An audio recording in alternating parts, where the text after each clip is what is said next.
अस्सलाम वालेकुम class. Today we are going to discuss refractive index. आज का हमारा जो लेक्चर है इसमें हम देखेंगे कि रिफ्रैक्टिव इंडेक्स क्या होता है। देखें, पहली बात ये कि वैसे तो ये बहुत ही एक सिंपल सा टॉपिक आपकी बुक में लिखा गया है जिसमें सिंपल सी एक डेफिनेशन है और एक फार्मूला है, लेकिन मैं यहाँ पर आपको एक बात बता दूं, रिफ्रैक्टिव इंडेक्स एक ऐसा कॉन्सेप्ट है जिसका कॉन्सेप्चुअल लेवल इतना बड़ा है कि उस लेवल से पढ़ाया ही नहीं जाता। तो इसलिए मेरी आप लोगों से गुजारिश है कि मैं जिस तरह से इसको पढ़ाऊंगा आपने कोशिश करके इसको उसी तरह से पिक करने की कोशिश करनी है। आज के लेक्चर में हम इसको एक अलग तरीके से पढ़ेंगे। बुक वाला तो कवर करेंगे, साथ हम इसका मतलब भी सीखेंगे। तो इसलिए आप लोगों ने अपना दिमाग खोल के इसको समझना है। तो हम अपना लेक्चर स्टार्ट करते हैं। देखिए, सबसे पहले हम ये बात करते हैं कि लास्ट टाइम मैंने आपको बताया था कि जब कभी भी आप स्पीड ऑफ लाइट की बात करते हैं, किसकी बात करते हैं? स्पीड ऑफ लाइट की। तो स्पीड ऑफ लाइट दो जगह में हो सकती है, या तो स्पीड ऑफ लाइट होगी एयर में या वैक्यूम में। यानी एयर और वैक्यूम को मैं एक ही चीज मान लेता हूँ एक लम्हे के लिए। और या ये किसी ना किसी मीडियम में होगी। मीडियम का मतलब ग्लास, वाटर, कोई शीशा होगा या कोई पानी होगा। ये बात मैं आपको पहले बता चुका हूँ। जब भी मैं स्पीड ऑफ लाइट डिस्कस करूंगा, क्या डिस्कस करूंगा? स्पीड ऑफ लाइट एयर या वैक्यूम में, तो उसको जाहिर करेंगे सी से। एयर या वैक्यूम में स्पीड ऑफ लाइट को जाहिर करेंगे सी से, जबकि मीडियम में इसको जाहिर करेंगे वी से। यही बात मैंने आपको अपने कल वाले लेक्चर में भी बताई थी और यही बात मैं आपको अपने आज वाले लेक्चर में भी बता रहा हूँ कि जब कभी भी आप स्पीड ऑफ लाइट को डिस्कस करें तो एयर और वैक्यूम में इसको किससे जाहिर करना है? सी से। जबकि मीडियम कुछ भी हो सकता है। मिसाल के तौर पर मीडियम यहाँ पर आपका ग्लास हो सकता है, मीडियम यहाँ पर आपका वाटर हो सकता है, आपका प्रिज्म हो सकता है, आपका डायमंड हो सकता है, कोई भी मीडियम हो सकता है एयर और वैक्यूम के अलावा। उसमें जब भी स्पीड ऑफ लाइट डिस्कस करेंगे तो उसको किससे शो करेंगे? वी से। फिर मैंने आपको इनकी वैल्यूज भी याद करवाई हुई थी। एयर या वैक्यूम में स्पीड ऑफ लाइट कांस्टेंट होती है 3 × 10⁸ मीटर्स पर सेकेंड। ये तो याद रखनी है ना।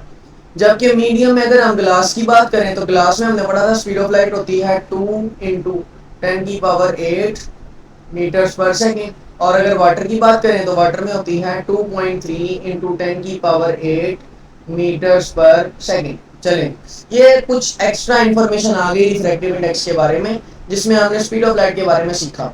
अब मेरी बात आपने तवज्जो से सुननी है। यहाँ पर एक लाइट की रे आ रही है। ये जो मैंने स्क्वायर बनाया हुआ ना, ये ग्लास है, शीशे का डब्बा है, और इस ग्लास के अंदर लाइट ट्रेवल कर रही है। और इस ग्लास के बाहर, ब्लू वाले डब्बे के बाहर सारी क्या है? एयर। ग्लास है और इधर क्या है? एयर। अब मेरी बात तवज्जो से सुननी है। ग्लास की डेंसिटी क्या होती है? ज्यादा। और एयर की डेंसिटी क्या होती है? कम। जिसकी डेंसिटी ज्यादा हो उसको बोलते हैं डेंसर मीडियम। ग्लास की डेंसिटी ज्यादा है तो ग्लास कैसा मीडियम होगा? डेंसर। एयर की डेंसिटी कम है तो ये कैसा मीडियम होगा? रेयर। अब जो डेंसर मीडियम होता है ना, जरा तवज्जो से सुनना, जो डेंसर मीडियम होता है इसमें स्पीड ऑफ लाइट हमेशा कम होती है। क्यों? क्योंकि इसमें रेजिस्टेंस क्या हो जाती है? ज्यादा। स्पीड ऑफ लाइट को मुखालफत क्या मिलती है? ज्यादा। मुखालफत ज्यादा मिलने की वजह से डेंसर मीडियम में स्पीड ऑफ लाइट क्या हो जाती है? कम। जबकि रेयर मीडियम तो हल्का होता है, कसीफ मीडियम है, इसमें तो स्पीड ऑफ लाइट को कोई ज्यादा रुकावट नहीं, तो इसमें स्पीड क्या होती है? ज्यादा। यानी जब ये रे, इंसिडेंट रे, ये जो रे आती है आपने पढ़ा हुआ है, इसको बोलते हैं इंसिडेंट रे। जब ये इंसिडेंट रे ये नॉर्मल के साथ जो एंगल बनाती है इसको बोलते थे एंगल ऑफ इंसिडेंस, ग्लास में से निकलकर एयर में जाएगी तो स्पीड कम से ज्यादा हो जाएगी और आपकी लाइट क्या हो जाएगी? बेंड। और ये जो एंगल बनता है इसको बोलते हैं एंगल ऑफ रिफ्रैक्शन। अब मेरी बात तवज्जो से सुननी है। आपकी लाइट की रे कहां से कहां जा रही है? देखो, आपकी लाइट की रे डेंसर मीडियम में थी और डेंसर मीडियम से कहां गई? रेयर में। जब भी आपकी लाइट की रे डेंसर से कहां जाएगी? रेयर में। आपने याद रखना है कि आपकी लाइट की रे बेंड होगी away from normal. Your light will bend away from normal. यानी नॉर्मल से कहां जाएगी? दूर जाएगी। तो यहाँ पर अगर आप देखें तो ये नॉर्मल है, ये व्हाइट वाली लाइन, और ये लाइट की रे जो रिफ्रैक्टेड रे है ये नॉर्मल से दूर जा रही है। तो इसको बोलते हैं रिफ्रैक्शन। और जब लाइट की रे डेंसर से रेयर मीडियम में जाएगी तो रिफ्रैक्शन होती है अवे फ्रॉम नॉर्मल। ये आपने याद रखना है। अब चलते हैं अपने रिफ्रैक्टिव इंडेक्स की तरफ। ये क्या होता है जरा तवज्जो देनी है, आपको समझ में आएगी बात। ध्यान सबका इधर हो। The refractive index n। पहली बात, रिफ्रैक्टिव इंडेक्स को किससे शो करना है? n से। मैं यहाँ पर लिख देता हूँ refractive index n of a medium. किसी भी मीडियम का refractive index is the ratio. क्या है? रेशियो। रेशियो का मतलब क्या होता है? Divide.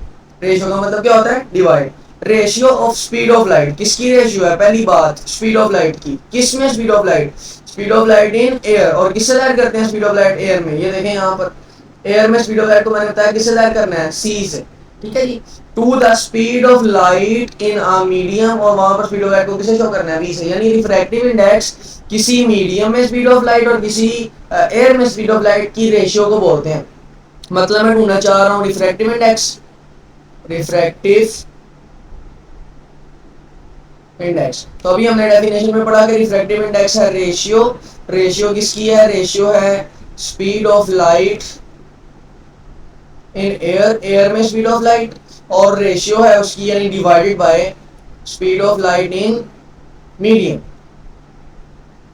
Speed of light in medium. तो एयर और एयर में स्पीड ऑफ लाइट और speed of light in medium की जो रेशियो है वो क्या होती है? Refractive index. अभी हमने ऊपर पढ़ा कि रिफ्रैक्टिव इंडेक्स को किससे शो करना है? एन से। तो यहाँ पर रिफ्रैक्टिव इंडेक्स की जगह आ जाएगा n. Speed of light in air, air में स्पीड ऑफ लाइट को किससे शो करते थे? सी से। मीडियम में स्पीड ऑफ लाइट को किससे शो करते थे? वी से। तो यहाँ पर आपके पास फार्मूला बन गया n is equal to c over v. तो this is the formula of refractive index. आपने याद रखना है रिफ्रैक्टिव इंडेक्स क्या होता है? It is the ratio of speed of light in air to the ratio of speed of light in medium. इसका unit निकालें यहाँ से, n is equal to c by v. ये c क्या है? c है स्पीड ऑफ लाइट, और यहाँ पर देखें जरा speed of light in air metre per second का यूनिट है इसका, यानी इसका यूनिट क्या होगा? Metre per second.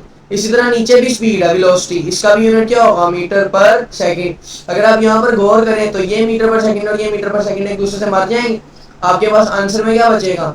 आंसर में आपके पास बचेगा नो यूनिट, यानी रिफ्रैक्टिव इंडेक्स का कोई भी यूनिट नहीं होता। और ऐसा क्यों है?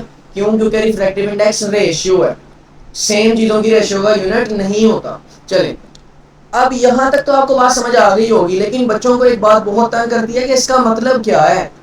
रिफ्रैक्टिव इंडेक्स समझ में आ गया, मतलब बताएं इसका। देखो यहाँ पर ना मैं रिफ्रैक्टिव इंडेक्स का फार्मूला लिख रहा हूँ, n is equal to c over we. सी क्या है? Speed of light in air. Speed of light in air की वैल्यू होती है 3 × 10⁸ मीटर्स पर सेकेंड। नीचे v क्या है? Speed of light in medium, और यहाँ पर मेरा मीडियम कौन है इस डायग्राम में? ग्लास। तो ग्लास में मैंने भी बताया स्पीड ऑफ लाइट कितनी होती है? 2 × 10⁸ मीटर्स पर सेकेंड। अगर आप इन दोनों को ऊपर नीचे काटें तो आंसर बचता है 1.5। ये 1.5 असल में क्या है?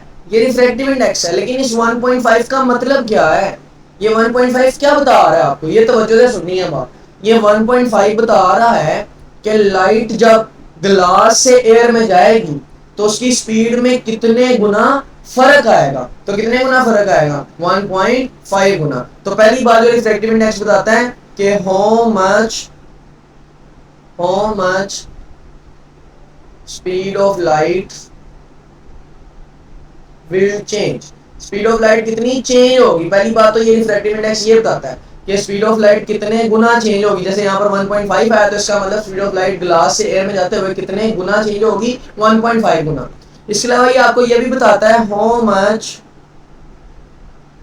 Much light will bend.